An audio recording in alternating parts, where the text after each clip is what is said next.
সকালবেলা উঠে অফিসের ফাইলগুলো নিয়ে দেখছিলাম, এমন সময় মা এসে বলল, সমু, বৌমাকে বল না একটু তেল গরম করে দিতে, গোড়ালির ব্যথাটা বড্ড বেড়েছে। আমি বললাম, ঠিক আছে মা, তুমি ঘরে যাও, আমি ডেকে দিচ্ছি। অর্পিতা তখনও ঘুমিয়েছিল। আমি ডাকতে চিৎকার করে বলে উঠল, সকাল সকাল এত বিরক্ত করছো কেন? আমি বললাম, মায়ের শরীরটা খারাপ, গোড়ালির ব্যথাটা আবার বেড়েছে, তুমি উঠে মাকে একটু তেল গরম করে দাও। অর্পিতা বলল, এই আর নতুন কথা কি? সকাল সকাল মা ছেলের নাটক দেখতে আমার আর ভালো লাগছে না। শান্তিতে একটু ঘুমোবো তারও জো নেই। অর্পিতার কথা শুনে মেজাজটা খুব গরম হয়ে গেল আমার। কোনো রকমে নিজেকে শান্ত করে মাকে গিয়ে বললাম, মা, আমি তোমার তেলটা গরম করে দিচ্ছি। মা বলল, সমু, আজ মনে হয় রান্নাটা করতে পারবো না রে, ব্যথার জন্য দাঁড়াতেই পারছি না। তুই না খেয়ে অফিসে যাবি? বৌমাও তো ঘুম থেকে ওঠেনি। আমি বললাম, না মা, আমাকে নিয়ে তুমি চিন্তা করো না, আমি অফিসের ক্যান্টিনে কিছু খেয়ে নেব, তুমি বরং আজ বিশ্রাম করো। তারপরে স্নান সেরে নিজেই এক কাপ চা বানিয়ে খেয়ে অফিসে রওনা দিলাম। অফিসে কাজের চাপ, বাড়িতে অর্পিতার সংসারের প্রতি এমন উদাসীন আচরণ আমাকে মানসিক চাপে ফেলে দিয়েছিল। অর্পিতা সব সময় নিজেকে নিয়ে থাকতে ভালোবাসে, মাকে একটুও সহ্য করতে পারে না, এমনকি আমাকেও। বাড়ির কোনো কাজই অর্পিতাকে করতে হয় না। বাড়িতে রোজ কাজের মেয়ে আসে, আর রান্না, ঠাকুর পুজো, অন্যান্য বাকি কাজ সব মাই সামলে নেয়। যথাসাধ্য চেষ্টা করি ওর সবটুকু পূরণ করার। তারপর ওর ব্যবহার দিন দিন খারাপ হয়ে যাচ্ছিল। বিয়েটা নিজের ইচ্ছায় ওর সঙ্গে হয়নি। যদিও আমার বউ ছিল মায়ের পছন্দ করা পাত্রী, মায়ের কথা রাখতে বিয়েটা আমি করেছিলাম। ভেবেছিলাম ও আমাদের পরিবারে এসে সব মানিয়ে গুছিয়ে নেবে, কিন্তু না, ওর জেদ আর অহংকার আমাদের মধ্যে অশান্তি সৃষ্টি করত।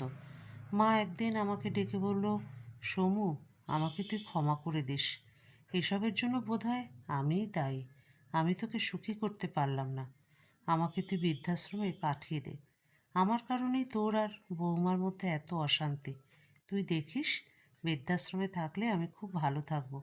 ছি ছি মা, তুমি এমন কথা তুমি কি করে বলতে পারলে? দ্বিতীয়বার এমন কথা যেন তোমার মুখে না শুনি।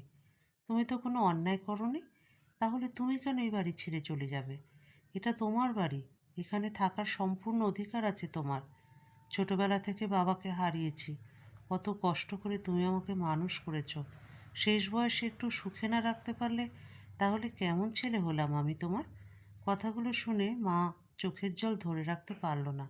আমার হাতটা ধরে বলল, সমু, তাহলে আমার একটা কথা রাখবি বাবা, বৌমার সাথে কখনো আর অশান্তি করিস না, দেখবি একদিন সব ঠিক হয়ে যাবে, বৌমা তোকে খুব ভালোবাসবে। মা, আমি তো অশান্তি করতে চাই না। ঠিক আছে, তুমি যখন বলছো, আমি আর অশান্তি করব না। তারপর থেকে বেশ কিছুদিন চলছিল মায়ের অপমান দেখলেও মুখ বুজে থাকতাম। তারপর আমাদের একটি ফুটফুটে মেয়ে হলো। মা তো খুব খুশি নিজের নাতনিকে পেয়ে, দিনগুলো ভালোই চলছিল। প্রথম বাবা হওয়ার আনন্দে আমি অর্পিতাকে বললাম, তুমি কি চাও বলো, যা চাইবে আমি তোমাকে দেব। অর্পিতা বলল, আমি কালকে বাপের বাড়ি যাব। আমি বললাম, এটাই তোমার আমার কাছ থেকে চাওয়া? তুমি আজই চলো না, আমি তোমায় নিয়ে যাব। অর্পিতা বলল, না না, আজকে নয়, আমার অনেক কিছু গুছোনোর আছে, আমি কালই যাব। পরের দিন অর্পিতা আর আমার মেয়ে মোমুকে নিয়ে শ্বশুরবাড়ির উদ্দেশ্যে রওনা দিলাম। মা খুব কান্নাকাটি করছিল, মোমো ছিল মার খুব আদরের। আমি বললাম, মা তুমি কেঁদো না, মোমো তো কদিনের জন্য মামার বাড়ি ঘুরতে যাচ্ছে, তারপর তো তোমার কাছেই চলে আসবে। তারপর শ্বশুরবাড়ি গেলাম। দুদিন থাকার পর অর্পিতার বাবা আমাকে ডেকে বললেন, বাবা সৌমেন, আমার তো বয়স হয়েছে, ছেলেরা সব বিদেশে থাকে, তারা কেউ আমার ব্যবসা দেখাশোনা করতে পারবে না, আমি চাই তুমি আমার ব্যবসাটা দেখাশোনা করো। আমি বললাম, না না, তা কী করে সম্ভব, আমার নিজের একটা চাকরি আছে, তাছাড়া আমার মাকে দেখাশোনার কেউ নেই, আমি পারবো না, আপনি অন্য কাউকে দিন। অর্পিতা বলল, ওই তো তোমার চাকরি, মাস গেলে ক টাকাই বা পাও, তাছাড়া তোমার মাকে দেখার জন্য 10টা লোকের প্রয়োজন নেই, মাস গেলে কিছু টাকা পাঠিয়ে দিলেই হবে। অর্পিতার কথা শুনে বুঝলাম ও একটুও বদলায়নি, আগের মতোই আছে। আমি বললাম, আমার অফিসে তো বেশি দিন ছুটি নিয়ে আসেনি, আমাকে বাড়ি ফিরতে হবে, তুমি কি আমার সঙ্গে যাবে, না কিছুদিন থাকবে এখানে? অর্পিতা বলল, কিছুদিন মানে? আমি আজ থেকে এখানেই থাকবো, আর তুমিও আমার সঙ্গে থাকবে। অর্পিতা, এটা তুমি কি বলছো? মুমুকে ছাড়া মা একটুও থাকতে পারে না, তাছাড়া আমাদের বাড়ি আছে, তুমি সেখানে থাকবে গিয়ে। আর তোমার যদি মা বাবাকে নিয়ে খুব টেনশন হয়, তাহলে তুমি মাঝে মাঝে এসে দেখে যাবে। আর না হলে মা বাবাকেও আমাদের বাড়িতে নিয়ে যাবে, ওখানে থাকবে, সবাই একসঙ্গে থাকবো। ওর বাবা মা অনেক বোঝালো, কিন্তু ও নিজের জেদ নিয়ে থাকলো। আমিও রেগে গিয়ে বললাম, ঠিক আছে মোমোকে দাও, আমি ওকে নিয়ে যাব। ও বলল, আমি মেয়েকে কারো কাছে দেবো না, আমি ওকে ছাড়া থাকতে পারবো না। মোমো অনেক ছোট, তাই আমি ওকে ওর মায়ের কাছ থেকে আলাদা করতে চাইনি। সেদিন আমিও জেদ করে বাড়ি ফিরে এসেছিলাম। মোমোকে ছেড়ে আসতে অনেক কষ্ট হয়েছিল। ভেবেছিলাম ওর রাগ ঠান্ডা হলে ও বাড়ি ফিরে আসবে। আমি বাড়ি ফিরে আসার পর বুঝতে পারছিলাম না মা জিজ্ঞাসা করলে কি বলবো। বাড়ি আসতে না আসতেই মা বলল, সমু, বৌমার দিদিভাই কোথায়? মা, তোমার বৌমা এখন থেকে ওখানেই থাকবে, এ বাড়িতে থাকবে না। মা বলল, তুই কি কোনো অশান্তি করেছিস? ওদের নিয়ে আসলি না কেন? বৌমা কেন বাড়ি ফিরে আসবে না? তুই আমাকে নিয়ে চল, আমি বৌমাকে বুঝিয়ে বাড়িতে নিয়ে আসবো। ঘরের লক্ষ্মী ঘরে না থাকলে ঘরটা বড্ড ফাঁকা লাগে। মাকে আমি কিছুতেই বোঝাতে পারছিলাম না। সেদিন মা ছেলে মিলে খুব কেঁদেছিলাম। মা, আমাদের অপরাধটা কি বলতে পারো? যাকে তুমি এত ভালোবাসো নিজের মতো করে, সে তোমাকে একটুখানি সম্মান পর্যন্ত দিতে পারলো না। মাকে বললাম, তুমি এত চিন্তা করো না, সত্যিই যদি তোমার বৌমার এই বাড়িতে আসার ইচ্ছা হয় তাহলে ঠিক আসবে। এই বিষয় নিয়ে আমাকে আর কোনো কথা বলো না, আমার ভালো লাগছে না। কিছুদিন অপেক্ষা করে দেখলাম অর্পিতা বাড়ি ফিরল না। মা আমাকে রোজ একবার করে বলতে লাগলো। পাড়া প্রতিবেশীরা বিভিন্ন রকম কথা বলতে শুরু করে দিল। আমি আবার একদিন গেলাম আনতে, সেদিনও বাড়ি ফিরল না অর্পিতা।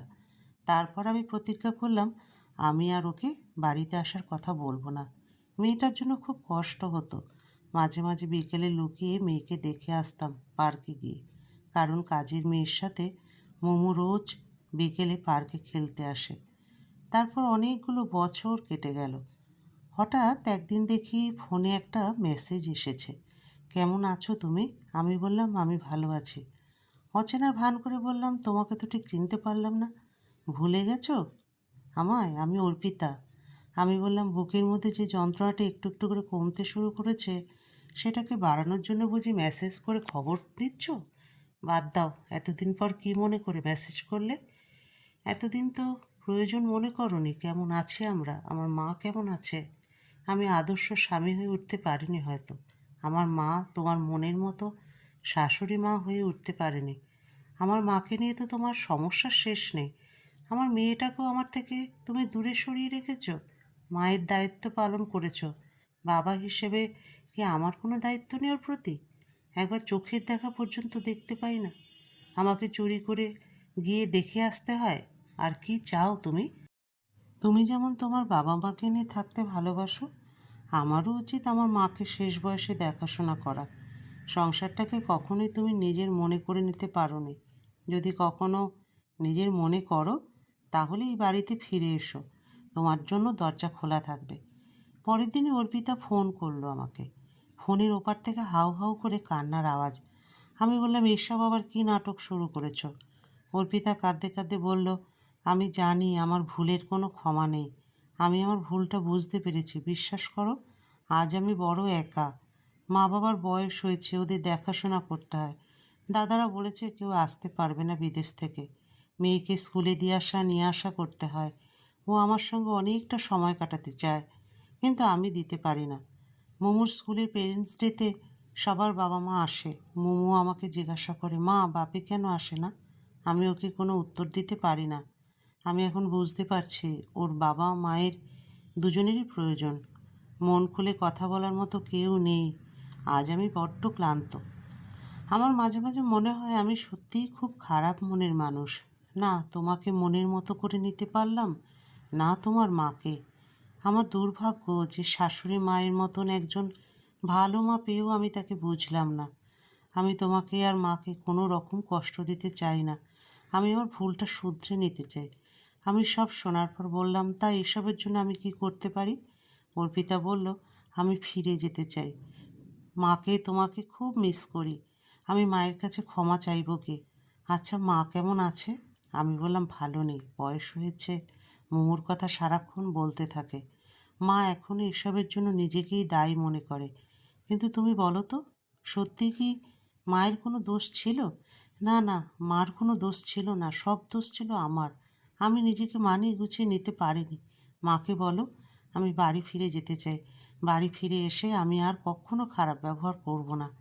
মাকে যখন খবরটা জানালাম, মাকেই প্রথম এত খুশি হতে দেখলাম। অর্পিতা বাড়ি ফিরে এসে মার পা জড়িয়ে ধরে বলল, আমি তোমাকে ছেড়ে কখনো যাব না মা, বলে কান্না শুরু করে দিল। মা বলল, তোমার সংসার তোমাকেই তো দেখতে হবে। আমি আর কতদিন? আমার বয়স হয়েছে, বাকি জীবনটা আমি আমার ছেলে, বৌমা, নাতনিকে নিয়ে কাটিয়ে দিতে চাই। তুমি যে তোমার ভুলটা বুঝতে পেরেছ, আমি এতেই খুশি হয়েছি। দিদিভাই কত বড় হয়ে গেছে। মা মোমোকে জড়িয়ে ধরে বলল, সমু, আমি বলেছিলাম না বৌমা একদিন ঠিক ফিরে আসবে? মাকে বললাম, মা, কেউ যদি ভুল করে সে তার ভুলটা নিশ্চয়ই একদিন বুঝতে পারবে। এখন ভালোই আছি, শাশুড়ি বৌমার ভালোবাসা দেখে আমারই হিংসা হয়। মায়ের অনেক দিনের শখ ছিল বেনারস, হরিদ্বার, ঋষিকেশ ঘুরতে যাবে। অর্পিতার উদ্যোগেই অফিসে 20 দিনের ছুটির অ্যাপ্লিকেশন দিয়ে মাকে নিয়ে বেরিয়ে পড়লাম তীর্থযাত্রায়।